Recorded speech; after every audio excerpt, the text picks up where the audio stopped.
When the Beatles officially broke up in 1970, the relationship between the Fab Four had significantly deteriorated.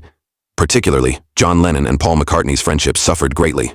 One of the things that catapulted the split was a big disagreement regarding who should be the Beatles' business manager. Lennon was pushing for manager Alan Klein, and George Harrison and Ringo Starr supported him.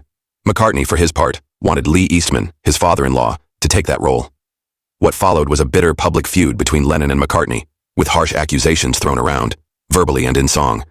But even when their relationship was at its worst, they never stopped caring about each other. And they certainly wouldn't let anyone badmouth the other in their presence. When the other three Beatles signed with Klein, Paul McCartney was forced to take drastic measures that would affect their relationship forever. In an effort to dissolve the band's partnership so he wouldn't be tied to Klein, the bassist took his former bandmates to court.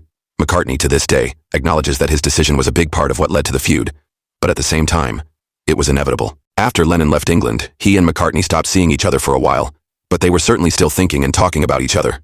More importantly, even though their songwriting partnership had effectively ended with the Beatles, except for Give Peace a Chance, but that's a different story, they were still influencing each other's writing. They were both writing songs about each other, mostly to attack each other, and that apparently made people think that they could get on their good side by badmouthing the other to them.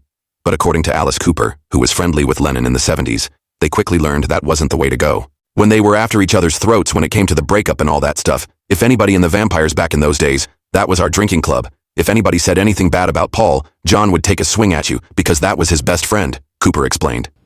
That's hard to believe. It's hard to believe, but it's true. McCartney wouldn't let anyone bash Lennon in his presence either, but as was usual for him, he would take a much less violent approach. If anybody said anything about John to Paul, Paul would walk out of the room. The same thing, it seems, happened with George Harrison. The quiet Beatle wasn't as angry with McCartney as Lennon was, but they still had a strained relationship at the time. In fact, Harrison played guitar on Lennon's diss track, How Do You Sleep? But he wouldn't stand for anyone insulting his childhood friend, even when he was actively bashing him. Jim Keltner, a session drummer who worked with both Lennon and Harrison in the early 70s, explained that, while they worked together, the two of them would make really brutal comments about their former bandmate.